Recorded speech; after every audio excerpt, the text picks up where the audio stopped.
May kita natin dito na kung saan bata pa si Solomon, inexperienced pa siya, pero dala-dala niya yung bigat ng buong bayan o buong bansa sa kanyang balikat.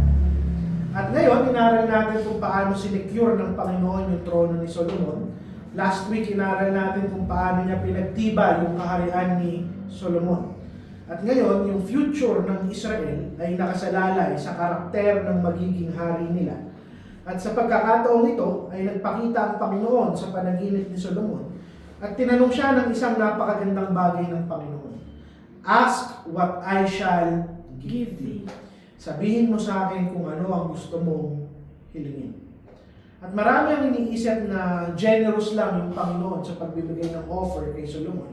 Pero kinakalimutan nila na hindi lang ito isang offer, pero isa itong test para makita ni Solomon kung ano ang laman ng kanyang puso. Ano ang hihingin ni Solomon sa Panginoon? Kung ano man yun, ito ang pinaka-vina-value ni Solomon sa kanyang buhay.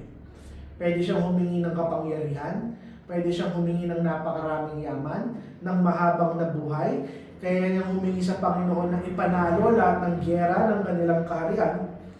Pero hiningi niya sa Panginoon yung sinasabi natin, wisdom.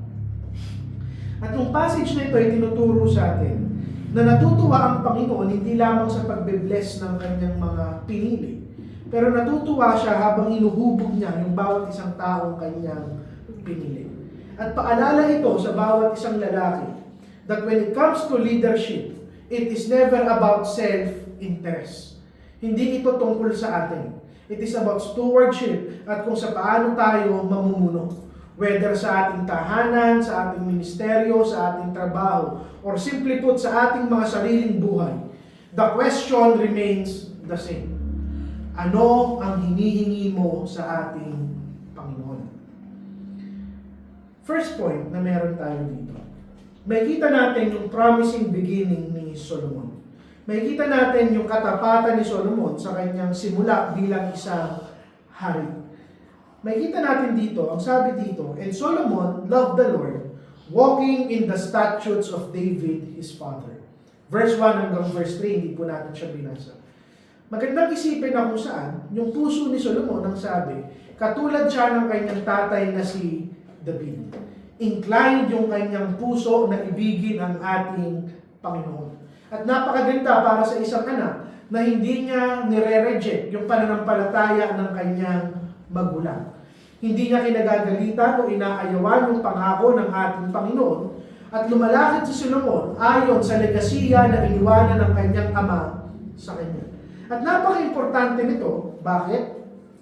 Dahil hindi nagkakaroon ng isang encounter ang isang tao o ang isang lalaki na kung saan rebellious sa ating Panginoon.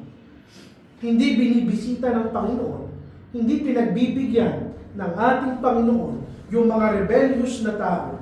Nagpakita siya kay Solomon dahil mahal na ni Solomon ang ating Panginoon. But we have to remember na nagsisimula pa lang si Solomon dito at hindi pa mature si Solomon bilang isang hari o bilang isang mananampalataya. Although sincero si Solomon sa pag-ibig niya sa ating Panginoon, marami pang kailangang itama si Solomon. And that brings me to my next subpoint. Maraming warning sign at ipinapakita sa atin na hindi pa talaga mature si Solomon bilang isang mananampalataya. Sa verse 1, sinabi rin doon na nagpakasal si Solomon sa isa sa mga anak ni Pharaoh, hari ng Egypt. Politically, wais yun. Politically, maganda yun dahil mapapatatag niya yung kapangyarihan ng Israel. But spiritually, it is dangerous. Intermarriage with the Canaanites, intermarriage with the Egyptians, intermarriage sa mga hindi mananampalataya, ipinapakita lang noon na binibigyan ni Solomon ng pagkakataon ng mundo at yung mga babae niya na agawin ang puso niya laban sa ating Panginoon. At yung pagpili dito ni Solomon na magpakasal sa isang Egyptian, ipinapakita na dumedepende pa rin siya sa strategy niya bilang isang tao kaysa sa kapangyarihan ng kanyang Panginoon. Verse 3, dinagdag doon, only he sacrificed and burnt incense in high places. Pinapakita doon na gusto niyang magsamba sa ating Panginoon, pero hindi according sa utos ng ating Panginoon. Nag-o-offer siya ng insenso sa isang lugar na kung saan wala pang templo. Ang dapat niyang ginawa, nagpamumuna siya ng templo bago siya nag-offer sa ating Panginoon. Although makikita mo na yung mga bagay na ginawa dito ni Solomon ay hindi talaga direktang rebellion sa ating Panginoon. Pero makakita ka na mayroong danger sa pagkatao ni Solomon. Ibig sabihin, ito yung vital principle dito. Maaari sa isang tao o sa isang puso na talagang totoong iniibig niya ang ating Panginoon, and yet that person, katulad ni Solomon, will still be spiritually immature. Meaning, hindi dahil mahal natin yung ating Panginoon, ay automatically meron na tayong wisdom bilang isang mananampalataya. Yung excitement natin, yung zealousness natin, hindi niyan ginagarantiya na meron kaagad tayong spiritual discernment. Hindi kaagad ibig sabihin niya na may wisdom na tayong nanggagaling sa ating Panginoon. So our passage invites us na i-examine natin yung ating mga sarili. Dahil marami sa atin ang talagang iniibig siya, sincero tayo, and yet nagre-rely pa rin tayo sa worldly wisdom katulad ni Solomon. Nagko-compromise tayo sa maliliit na bagay, gina-justify natin yung mga ginagawa natin sa harap ng ating Panginoon. And yet, itong simula ni Solomon reminds us na yung wisdom, yung paglago ay isang proseso. At ang sarap isipin na yung tao na tinagurian ng Biblia the wisest man in the world, hindi pala siya wise nung siya ay nagsimula. Ibig sabihin, bilang mga mananampalataya, we are still at work. We are still weak. Siguro kulang pa tayo ng wisdom. Pero katulad ni Solomon, lalago yung ating spiritual wisdom kung magagawa natin yung bagay na ginawa ni Solomon. At ano yun? From verse 2-5, nagpakita ang Panginoon kay Solomon sa pamamagitan ng kanyang panaginip. Ang sabi doon, pumunta si Solomon kay Gibeon upang magbigay ng sakripisyo at sa kalagitnaan ng kanyang worship, na nakatulog siya, na naginip siya, at nagpakita sa kanya ang ating Panginoon. At nakita natin dito, hindi si Solomon yung nag-initiate ng encounter niya sa Panginoon. Hindi siya ang nagsabi, Panginoon, magpakita ka sa akin. Pero Panginoon ang namili na magpakita ang kanyang sarili kay Solomon. At itinuturo sa atin dito na yung revelation ng Panginoon, revelation ng kanyang salita, ng kanyang pagkilos, ng kanyang pangako, galing to sa kanyang grasya. Hindi tao ang nagsisimula. Hindi nagre-respond ang Panginoon sa perfection ni Solomon. Because in the first place, pinatunayan natin that during this time, immature si Solomon. Pero dahil sa pag-worship ni Solomon sa ating Panginoon, despite imperfect si Solomon, nagpakita ang Panginoon sa kanya. Ano yung punto dito? God meets His people. Hindi sa mga panahong wala na tayong pagkakamali o perpekto tayo. Pero sa mga panahon na sincero ang ating mga puso na umibig sa ating Panginoon. At makikita mo dito na kung saan ito yung pagkakataon na talagang umikot yung buhay ni Solomon. Sabi ng Panginoon, ask what I shall give thee. Napakabigat ng tanong ng Panginoon dito kay Solomon. Napakabigat pero napakasaya. Bakit? Ito lang yung pagkakataon na narinig mo yung Panginoon. Hingin mo yung kahit anong bagay sa akin, walang restriction, walang kondisyon, walang kategory. Kahit ano pwedeng hingin ni Solomon sa ating Panginoon. Ang sabi lang ng Panginoon, ask. Pero hindi lang generous ang Panginoon na gusto niyang ibigay ang lahat kay Solomon. Actually, yung tanong dito ng Panginoon, gusto niya na makita ni Solomon yung laman ng kanyang sariling puso. The question, kung ang iniisip nyo na ang tanong, ano ang kayang ibigay ng Panginoon kay Solomon, nagkakamali na kayo. Yung ibig sabihin ng tanong, ano ang pinakagusto ng puso mo, Solomon? Yun ang tunay na tanong ng ating Panginoon. At mauunawaan ko siguro kung hiningi ni Solomon dito kapangyarihan. Dahil siya ay isang hari. Maaari na kung hiningi niya ay yaman ng mundo, tempting. Dahil hari siya, pwede niyang kunin lahat ng yaman. O kung ang gusto niya mahabang buhay, para mahaba niya mapamunuan ng Israel, reasonable din yun. Praktikal kung ang hihingin niya, matalo niya yung lahat ng kanyang mga kaaway. Para hindi niya maranasan yung naranasan ng kanyang ama na si David. And yet, tinitest ng Panginoon yung laman ng kanyang puso. Wala dito sa mga bagay na to ang hiningi ni Solomon. Now, what does this teach us? Your prayer is never neutral. Review mo yung panalangin mo sa araw-araw. Dahil kung ano yung madalas mong hinihingi sa Panginoon, kung madalas mong inilalapit sa Panginoon, yon ang laman ng iyong puso. At yung moment na ito sa buhay ni Solomon, pinipilit tayo na tumigil at pag-isipan ng sarili natin mga panalangin. Kung tatanungin ko kayo ngayon, kung tatanggalin ng Panginoon katulad kay Solomon, yung lahat ng limit ng panalangin mo, ask what I shall give thee. Walang kondisyon, walang limit, walang requirement. Ano ang hihingin mo sa ating Panginoon? Hihingin mo ba yung comfort ng buhay mo? Rather than magkaroon ka ng isang banal na karakter? Hihingin mo ba yung success sa pang-araw-araw mong buhay kaysa i-sanctify ka ng ating Panginoon? Hihilingin mo ba yung maayos, masagana na pamumuhay kaysa sa wisdom na ibibigay ng ating Panginoon? Dahil yung tanong ng Panginoon kay Solomon, ito pa rin yung tanong niya sa atin.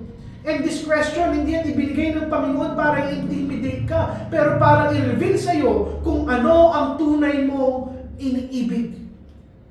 At katulad ni Solomon bilang isang hari, reminder ito sa bawat isang leader that leadership is not shaped sa kung ano yung meron tayo. It is not shaped with what we possess. Pero kung ano yung pinopursue ng ating mga karakter. Na yung ating mga pamilya, hindi yan guided sa kung ano yung hinihingi ng mga magulang sa ating Panginoon. Pero guided yan sa kung paano inaalay ng mga magulang ang buhay nila sa harap ng Panginoon. The same goes for the church. At sa imbitasyon at tanong ng ating Panginoon, ine-expose lang niya kung align ang ating mga puso at panalangin sa kagustuhan ng ating Panginoon. And it prepares us sa katotohanan na ito, na natutuwa ang Panginoon, i-bless ang mga puso na tama ang kanilang kagustuhan. Now, yung third main point natin, it shows us that a humble heart,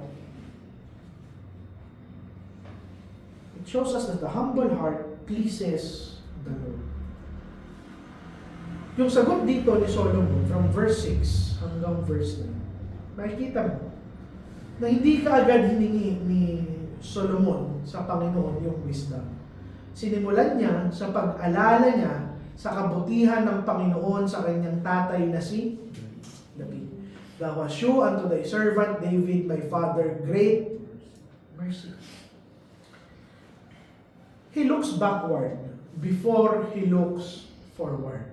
Binalikan niya yung kabutihan ng Panginoon bago siya humingi ng kahit ano. In-acknowledge niya yung awa at habag ng Panginoon sa kanyang tatay na si David. Bakit kaya? Dahil bago siya humingi ng kahit ano sa Panginoon, nire-recognize ni Solomon yung kanyang posisyon na hindi niya na-earn yung pabor ng ating Panginoon. Nakatapatan lamang ng Panginoon yung dahilan kung bakit siya nandito. At ito yung postura at simula ng pagiging puno ng wisdom ng puso at utak ni Solomon. Wisdom begins at the thought and understanding na tumatayo ka lang sa grasya ng Panginoon at hindi sa achievement mo at kabutihan mo bilang isang Kristiyano. At sa pag-alala niya sa pangako ng Panginoon sa kanyang tatay, ano ang pinapakita ni Solomon? That he is spiritually aware ng kanyang katayuan. Nauunawaan niya na yung trono na inuupuan niya ay inuupuan niya lang dahil matapat ang Panginoon sa kanilang pamilya. Ano yung punto? bago niya pasabihin yung panalangin niya at yung hiling niya sa Panginoon, puno na ng pagpapasalamat yung puso ni Solomon. At ang isang mapagpasalamat na puso, this brings me to my next subpoint. Ang isang mapagpasalamat na puso ay isang mapagpakumbabang puso. Tignan nyo, bago niya hingin yung prayer niya sa ating Panginoon, paano niya tinawag yung kanyang sarili? I am but a little child. Saang verse ba yun? 7. And now, O Lord my God, that thou hast made thy servant king instead of David my father, and I am but a little child. Hindi mapagpakunwaring pagpapakumbaba to. This is honest self-assessment. Na kahit hari na siya, tinitignan niya yung kakulangan niya, yung limitation niya, na sa harap ng Panginoon para lang siyang isang bata. Ano yung punto? Hindi siya nagpapanggap na competent siya. Hindi siya nagpapanggap na magaling siya. Inaamin niya sa Panginoon lahat ng kanyang kakulangan. Hindi siya nagre-rely sa posisyon niya bilang hari. Nagpapakumbaba siya. This is what distinguishes Solomon. Ang totoong Kristiyano na may wisdom, nagpapakumbaba sa harap ng ating Panginoon. At napakaraming leader ngayon, mapatatay, preacher o pastor. They want to project strength na para silang malakas, para silang matatag, para silang mga bossing. Pero ipinapakita dito ni Solomon that a true leader acknowledges yung kanyang kahinaan sa harap ng kanyang Diyos. Unawa niya yung bigat ng kanyang responsibilidad na kasama ng paglilig niya sa mga tao ng ating Panginoon. At kinoconfess niya yung hindi niya kakayanan na magawa yung leadership niya kung hindi siya tutulungan ng ating Panginoon. At natutuwa ang Panginoon sa ganitong klase ng puso. Scripture constantly teaches us that God resists the proud. Ibinabagsak ng Panginoon ang mga mapagmataas at ibinibigay niya ang kanyang biyaya sa mga taong nagpapakumbaba. At yung admission ni Solomon ng kahinaan dito, it does not disqualify him to be a king. Actually, ito yung magpre-prepare kay Solomon upang tanggapin yung wisdom ng ating Panginoon. Third subpoint. Dito ngayon, ni-request ni Solomon yung wisdom. Verse 9, give therefore thy servant an understanding heart to judge thy people, that I may discern between good and bad. Ito yung center ng ating mensahe. Hindi humingi si Solomon ng personal advantage, hindi yaman, hindi kapangyarihan, hindi lakas, hindi mahabang buhay. Ang hiningi niya, wisdom, para mapaglingkuran niya ang Panginoon at ang mga taong pinagkatiwala sa kanya ng Panginoon ng may katapatan. At ipinapakita sa atin dito yung tatlong bagay. Vina-value ni Solomon yung responsibilidad niya, yung ministry niya over any other reward na pwede niyang tanggapin sa ating Panginoon. At ito yung tamang tindig ng isang Kristiyanong lalaki. Mas papahalagahan ko yung responsibilidad ko at ministeryo ko, sa tahanan ko, sa pamilya ko, at sa iglesia ko, over anything else na meron ako sa buhay. Bakit siya humihingi ng wisdom? An understanding heart to judge thy people. Pinaprioritize ng isang matinong leader yung mga kaluluwang ipinaubaya sa kanya ng Panginoon over any other personal gain. Pangatlo, sabi niya, anong hinihingi niya? Discernment between good and bad. Because leadership is not about authority alone. It's about having the discernment upang pamunuan ng tama ang kanyang nasasakupan. At itong si Solomon, nire-recognize niya na hindi niya magagawa yung lahat ng bagay na ito kung wala yung wisdom na nanggagaling sa ating Panginoon. Ano yung prinsipyo dito? This principle defines yung entire preaching natin sa hapon na ito. Na natutuwa ang Panginoon sa mga panalangin na hinahanap yung kanyang kagustuhan. Wisdom is precious to God. Bakit?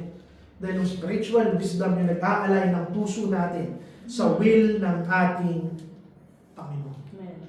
Ano yung application nito? This passage confronts our prayer life. Ano yung hinihingi mo sa ating Panginoon? Do you pray na mas gawing madali ng Panginoon at komportable yung buhay mo? O ang panalangin mo, Panginoon, sana mag-mature ako at magkaroon ako ng wisdom? Do you pray na matanggal yung mga responsibilidad na ipinatong sa iyo ng Panginoon? O grasya para mabuhat mo yung mga responsibilidad na ibinigay sa iyo ng ating Panginoon? Solomon's prayer teaches us that humility will always invite yung grace ng ating Panginoon. The moment na i-acknowledge natin yung kahinaan natin, na hindi sapat yung meron tayo, this is the only time that we seek wisdom galing sa ating Panginoon. Ito yung maganda. When God is pleased with our prayer, overflowing yung blessing ng ating Panginoon. Fourth point, God delights in a God-centered prayer and desire. Amen. Tingnan nyo kung paano natuwa ang Panginoon kay Solomon. Verse 10. And the speech pleased the Lord that Solomon had asked this.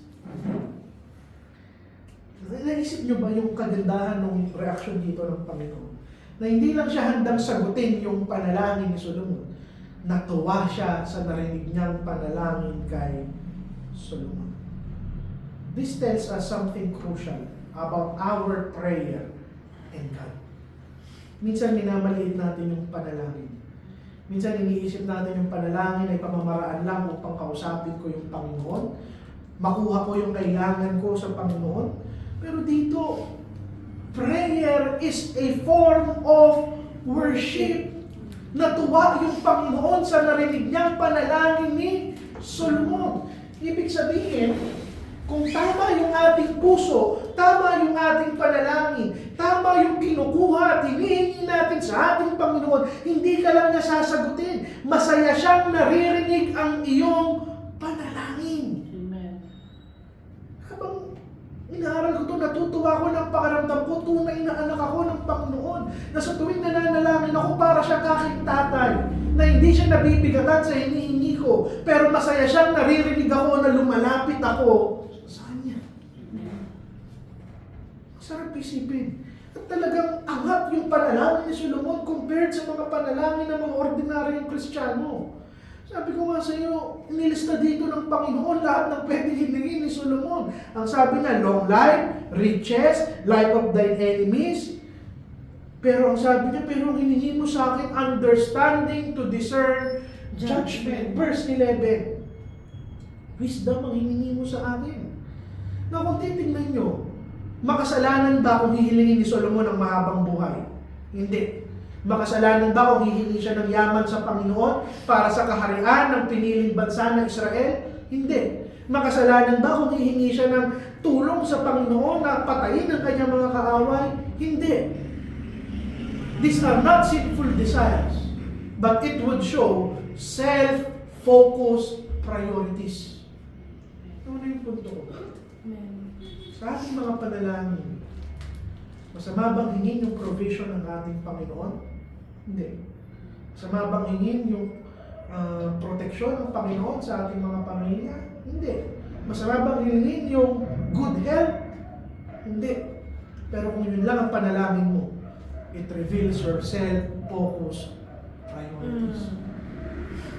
Ang unang panalangin ni Solomon, wisdom, upang mapaglingkuran niya yung mga taong pinili ng ating Panginoon. If your prayer is all about you, kahit hindi pa sinful yung panalangin mo, it reveals kung ano ang laman ng iyong puso. Amen.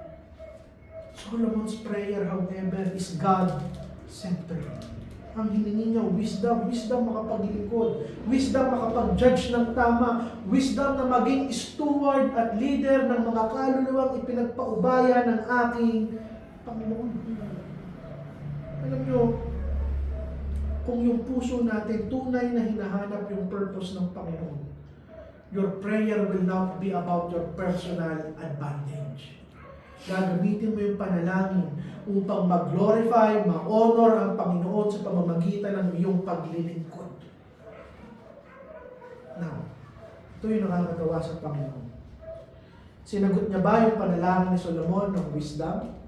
Yes. Kaya nga kilala natin si Solomon as the wisest man on the earth. Pero ito yung maganda. God granted Solomon wisdom and more. Amen. Lahat.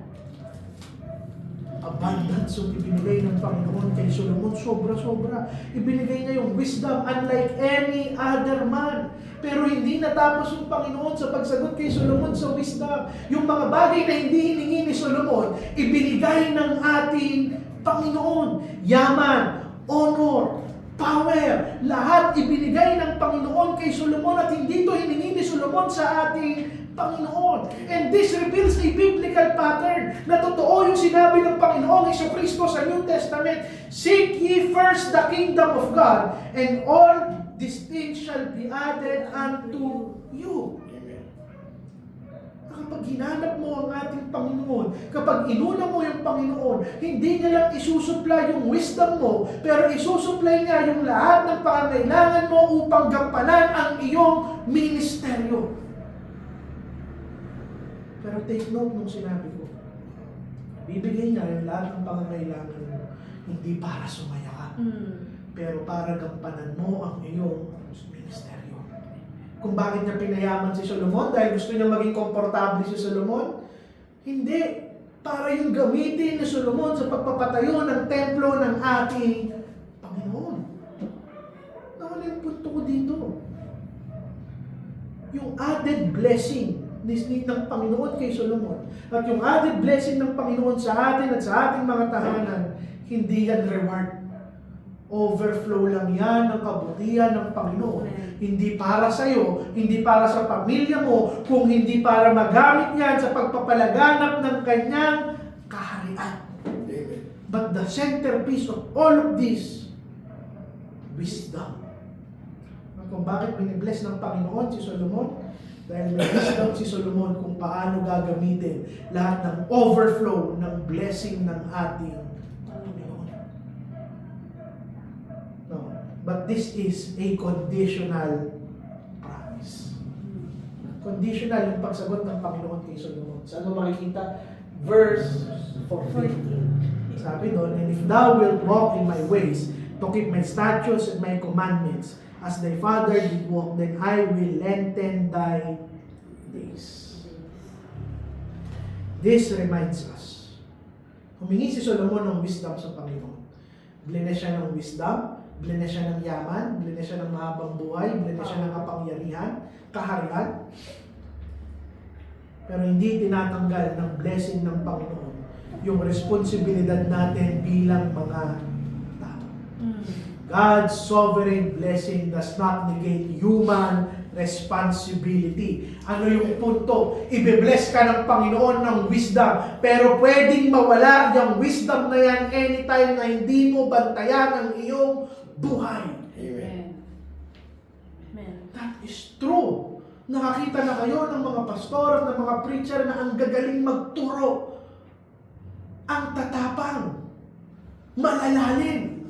The moment na madulas sila sa pagkakasala at immoralidad, ano yung nangyayari? Nawawala yung power ng preaching, nawawala yung wisdom, nawawala yung tigas sa pananampalataya. Now, ano yung punto? God will bless us with wisdom, pero we protect our wisdom by obeying Christ every single day. Yung regalo ng wisdom, hindi ganyan dapat tinutulak na magpabaya, na dahil binibless naman ako ng Panginoon kahit anong hingin ko sa Kanya. No! Yung regalo ng ating Panginoon, it should draw you deeper into faithfulness. Mas magiging malalim yung pananampalataya mo. Hindi ka magiging complacent, hindi ka magiging pabaya. Yung future ni Solomon ay nakadepende kung maglalakad siya kasama ng ating Panginoon. conditional yung blessing ng wisdom. Mm. This passage tells you, examine your desire right now. At kung binibless ka ngayon ng Panginoon, whether in wisdom, in riches, in finances, material, spiritual, physical, you sustain the blessing through obedience. Amen. Dahil anytime kaya yung bawiin ng ating Panginoon. Pero hindi natin binasa yung katuloy niyan, verse 15. Nung nagising si Solomon, dahil nung nagpakita ang Panginoon sa kanya, sa panaginip yun, hindi yung personal ha. Nung nagising siya, ano ang ginawa ni Solomon? Kumilos kaagad si Solomon. Hindi niya kinwestiyon yung pangako ng Panginoon, hindi siya nagpatumpik-tumpik, gumising siya at siya ay kumilos. Ito ano yung punto ko? Ito yung mark ng tunay na wisdom. Hindi ako naniniwala na may wisdom yung isang tao na magaling mag-aral, magaling magturo, pero hindi siya kumikilos sa ministeryo ng ating Panginoon. Amen. Anong ginawa ni Solomon? Bumalik siya ng Jerusalem, Mm. sa spiritual center ng kanyang bayan. At doon niya pinosisyon ang kanyang sarili. Umarap siya sa Ark of the Covenant, yung simbolo ng presensya at pangako ng ating Panginoon. At sumamba si Solomon. Yung wisdom na nanggagaling sa Panginoon, hindi theoretical. Hindi nandito sa utak. Yung wisdom na nanggagaling sa Panginoon, makikita mo yan. Kapag hinuhubog niyan, yung desisyon, yung priority, at yung direksyon ng inyong pamumuhay. Amen. Yung unang response ni Solomon, pagkatapos niyang tanggapin yung wisdom, i-align yung sarili niya kung saan namamahay ang ating Panginoon. Pangalawang subpoint sa punto na ito, yung tunay na wisdom, nagpro-produce yan ng reverence at worship sa ating Panginoon. Hindi lang siya bumalik sa Ark of the Covenant. Nag-alay siya ng burnt offerings at ng peace offering. Hindi ko alam kung naalala niyo pa po, hinimay natin yung pagkakaiba-iba niya nung inaral natin yung Leviticus. Hindi na yun inabutan nila Charles kasi sa Samuel na tayo nagsimula. Pero, ano lang yung punto ko dito?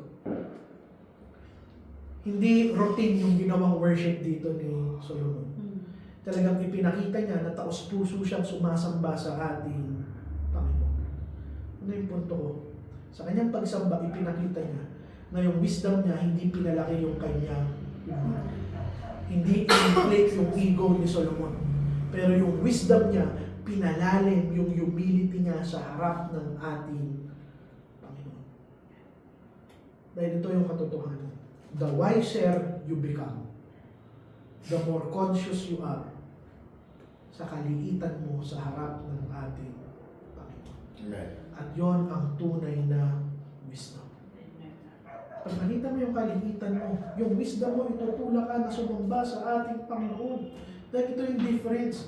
Knowledge can make you puff up. Knowledge can make you proud.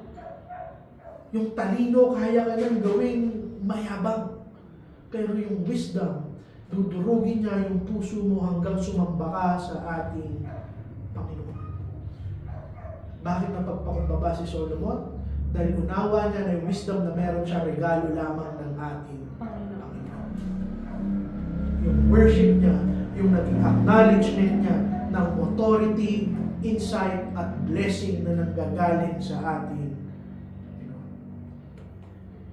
Kung yung laman ng ulo mo does not lead you to worship God properly, that is just knowledge.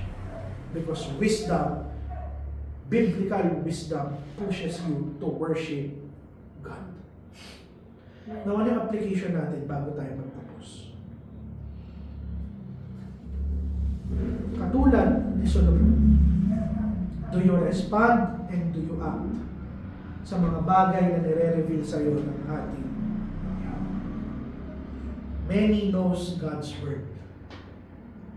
Pero hanggat dinidelay nila yung pagsunod, that is just knowledge and not wisdom. Amen. Do we worship God pagkatapos niyang sagutin yung ating panalangin katulad ni Solomon. Madali ang humingi, pero mas mahirap ang lumapit ulit sa Panginoon upang magpasalamat. Yung wisdom ba natin na binibigay ng Panginoon, inuubog yung buhay mo sa araw-araw. Pagkatapos nito, pagkatapos ng sumamba sa Panginoon, alam mo kung anong ginawa dito ni Solomon? Naggawa siya ng isang malaking pista, nagpakain siya sa kanyang mga lingkod. And this shows us na yung wisdom na ibinibigay ng Panginoon, yung blessing, yung riches, yung authority, yung leadership, yung power, ginamit ni Solomon to bless other people. Yung trabaho ng Panginoon sa buhay ng isang leader katulad ni Solomon, it was never meant to end with Solomon. Tandaan natin kung bakit tayo binibless ng Panginoon sa iba't ibang bagay bilang mga leader. Leader ng pamilya, ng community, ng trabaho, at ng iglesia. It is for us to bless other people. Amen. That is true wisdom. Sa ating pagtatapos, yung tanong ng Panginoon kay Solomon, ito pa rin yung tanong ng Panginoon sa iyo. Ask what I shall give you. Siguro hindi ba yung naririnig ng direkta galing sa ating Panginoon. Pero sagot sa tanong na yan ay kung ano yung panalangin mo sa araw-araw. Kung ang lagi mong panalangin, pera, provision, that answers the question. Ano ang laman ng iyong puso? Amen. Pero kung panalangin mo, wisdom, pagkakataong makapag-aral, makapagbahagi, makapaglingkod, yun din ang sagot sa tanong ng ating Panginoon. Alalahanin natin, una, ano yung sinabi natin? God tests the heart through our prayers. Pangalawa, humility will always come before wisdom. Pangatlo, anong sabi natin? Kapag hinanap mo yung kagustuhan ng Panginoon, ito rin yung magbibigay ng blessing sa iyo. Pang-apat, sinabi natin, babantayan natin na huwag mawala yung wisdom natin kung araw-araw tayong susunod sa ating Panginoon. At panglima, sinabi natin, true wisdom always lead to true worship. Sa ating pagtatapos, malinaw yung challenge ng ating Panginoon. Sana tayo maging mga mananampalataya na hindi lang humihingi sa Kanya ng mga bagay na magbebenepisyo tayo. Pero hihingi natin yung mga bagay na kung saan ma-honor at mag-glorify natin ang ating Panginoon. And when wisdom is sought above self-interest, ang sabi natin sa verse 10, God is pleased. Manalangin po tayo. Panginoon, salamat po sa natapos namin gawain sa inyong mga salita, Panginoon. Salamat sa biyaya niyo. Nawa, Panginoon, naging encouragement nito sa bawat isang mananampalataya. At maging tama ang puso namin na i-align ang aming mga puso at panalangin sa inyong kagustuhan, Panginoon. Salamat po at patawad sa aming mga kasalanan. In Jesus' name we pray. Amen.